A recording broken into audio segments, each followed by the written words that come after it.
आज हम शुरू कर रहे हैं मार्केट इंटरमीडिएट और इसमें हम लोग देखेंगे कि ये कैसे काम करता है। और आपको इसको और अच्छा से समझना है तो आप देख सकते हैं कि एक सोनी लाइव पे है ना, एक स्कैम 1992 सीरीज आया था। आप यहाँ देख सकते हैं सोनी लाइव पे एक स्कैम 1992 करके हर्षद मेहता पर ये सीरीज आया था।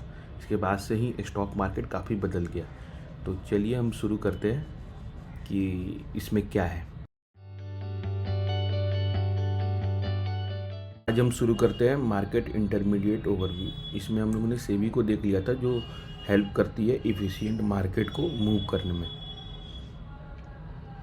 इसी के बीच में हम लोग को दूसरा वो देखना होगा चैन में कि एक स्टॉक ब्रोकर भी होता है। स्टॉक ब्रोकर बहुत तरीक़ा का हो सकते हैं, जैसे में जीरोधा, अपस्टॉक, ग्रो, काफ़ी है। मतलब आईसीआईसी, कोटक, अभी अंबानी भैया भी जियो का वो कुछ ब्लैक रॉक से लेके टाई अप करके वो आने वाले हैं। एक तो वो भी है, मतलब काफ़ी है ऐसा मान लो आप। तो उसमें से क्या है कि मतलब ये एक एग्जांपल दिया हुआ है जीरोधा काइट का कि आप उस स्टॉक ब्रोकर से क्या है ना, आप ट्रेडिंग तो कर ही सकते हो, साथ साथ में आप परफॉर्मेंस का वो भी देख सकते हो। मतलब कि आपका वो इन्वेस्टमेंट प्रॉफिट में है, लॉस में है या कैसा चल रहा है। तो ये क्या है ना कि मतलब जैसे प्रॉफिट एंड लॉस स्टेटमेंट को ये करता है। आपको टैक्स वाला चाहिए वो मिल जाएगा, आपको बाई एंड सेल चाहिए ये मिल जाएगा। थोड़ा बहुत ये फाइनेंस का वो चाहिए ना कंपनी के बारे में कि हाँ कैसा चल रहा है, वो भी आपको मिल जाएगा। अच्छा, यहाँ पर क्या है कि आप ये पहले ज़माने में होता था कि आप फ़ोन से ये कॉल करके वो स्टॉक ब्रोकर को वो कीजिए और आपका ऑर्डर प्लेस होके और ख़रीदा वर्दा जाता था। अब क्या है कि सेल्फ और डायरेक्ट वो होने लगा है। इसमें क्या है कि एपीआई यूज करते हैं, जो भी मतलब अपस्टॉक का हो या एंजल का हो या फिर जिसका भी, उसका यूज कीजिए, आपका तुरंत बाई एंड सेल हो जाता है। अगर आप यहाँ पर देखिएगा ना, बाई एंड सेल करने के लिए तो हम लोग जब भी बाई करते हैं ना तो उसके लिए डिपॉजिटरी पार्टिसिपेंट लगता है। तो उसके लिए डीपी हम लोग को देना होता है, जो कि ऑटोमेटिक आप जैसे अकाउंट खुलवाओगे वैसे ही डीमेट अकाउंट खुल जाती है।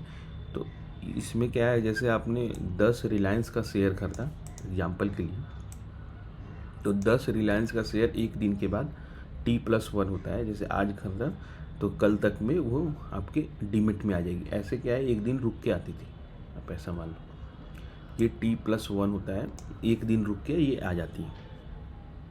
अच्छा, इसी के साथ साथ ये जो भी आपका डीमेट है ना वो ट्रेडिंग अकाउंट से लिंक रहता है। और इसमें क्या है, आप मतलब बैंक के द्वारा पैसा डाल सकते हो। ये रोल ऑफ बैंक लिखा हुआ है कि डायरेक्ट आप ट्रेडिंग अकाउंट से बैंक को लिंक कर सकते हो और लिंक करने के बाद डायरेक्ट आप पैसा वो पा सकते हो, मतलब पैसा डाल सकते हो।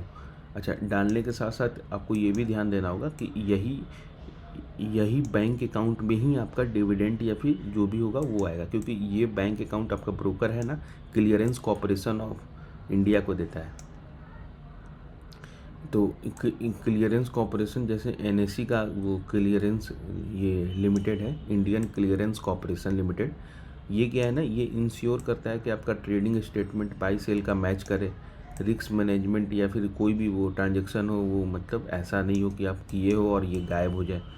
ये क्या है ना, ये आपका आप देखोगे ना, अगर डिविडेंट विविडेंट भी आती है, ये इसका भी सेटलमेंट यही क्लियरेंस कॉरपोरेशन ही करता है, इंडियन क्लियरेंस कॉरपोरेशन, आप ऐसा मान लो।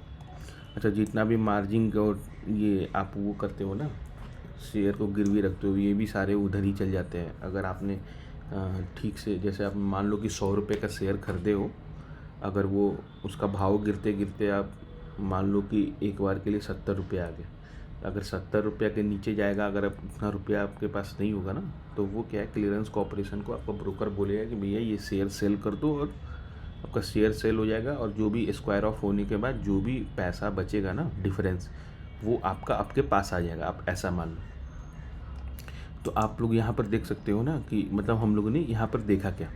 तो एक तो क्या है, स्टॉक मार्केट में एक तो स्टॉक ब्रोकर होता है जो कि मतलब आपका ये ट्रेडिंग अकाउंट खोलवाता है या फिर उसमें डीमेट अकाउंट खोलता है और बैंक को लिंक करके ईजिली मतलब स्मूथली पैसा को डाल के आप शेयर खरीद सकते हो, लाइक सब्जी मंडी, सब्जी के लिए। वैसे ही होता है एक ये डिपॉजिटरी होता है NSDL और CDSL। ये दोनों क्या है ना डीमेट फॉर्म है जिसमें आप शेयर होल्ड करोगे।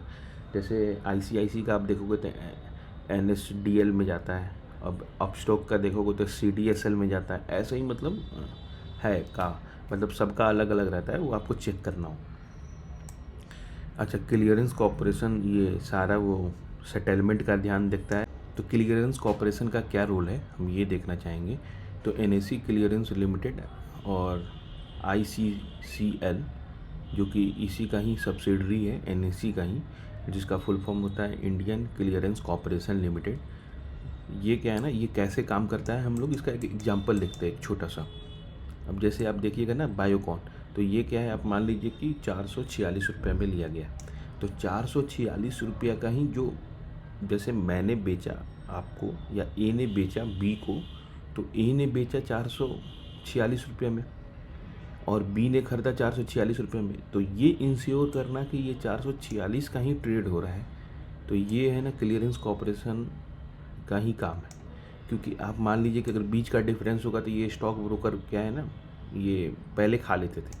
पहले है ना वांदा होता था, वांदा, उसमें क्या होता था, जो भी मतलब आप जैसे स्टॉक ब्रोकर को बोले हो कि भैया मेरा 446 के भाव पे ले लो, तो वो क्या है ना उस दिन का सबसे महंगा, मान लो कि 451 रुपया हुआ तो 451 में खरीदेगा। और जो बेचने बोला है ना वो मान लो कि 436 रुपये में बिका हो तो 436 रुपये में बोलेगा कि बिका है। बीच का जो भी डिफरेंस है वो ले लेना था। और ये क्या है ना, ये लीगल था, ये सबको मालूम था और सब यही करते थे। तो इसके लिए ना ये क्लियरेंस कॉरपोरेशन आया। तो ये क्या है ना, इसका काम था कि बायर को आइडेंटिफाई करना और ये क्रेडिट डेबिट जो भी प्रोसेस है ना वो उसको इफ़िशिएंट बनाना। कोई भी ये मतलब ऐसा नहीं हो कि अपने मन से कुछ भी कर रहा है। या फिर कॉरपोरेशन का आप देखिएगा ना, जो भी मतलब जैसे बाईबैक लाया या फिर कुछ भी मतलब डिविडेंड हुआ, ये सारा ये सेटलमेंट है ना इन्हीं के हाथों में ही रहता है। आप ऐसा मान लो, यही डिसाइड करते हैं कि हाँ ये शेयर इनके पास है तो आप इनको दे दो, पैसा मान लो। तो इसी के साथ हम लोग यहाँ पर ख़त्म करते हैं और नेक्स्ट चैप्टर में शुरू करेंगे IPO कि IPO क्या होता है, प्राइमरी सेकेंडरी मार्केट, ऐसे मतलब चलते जाएंगे। तो ठीक है, बाय।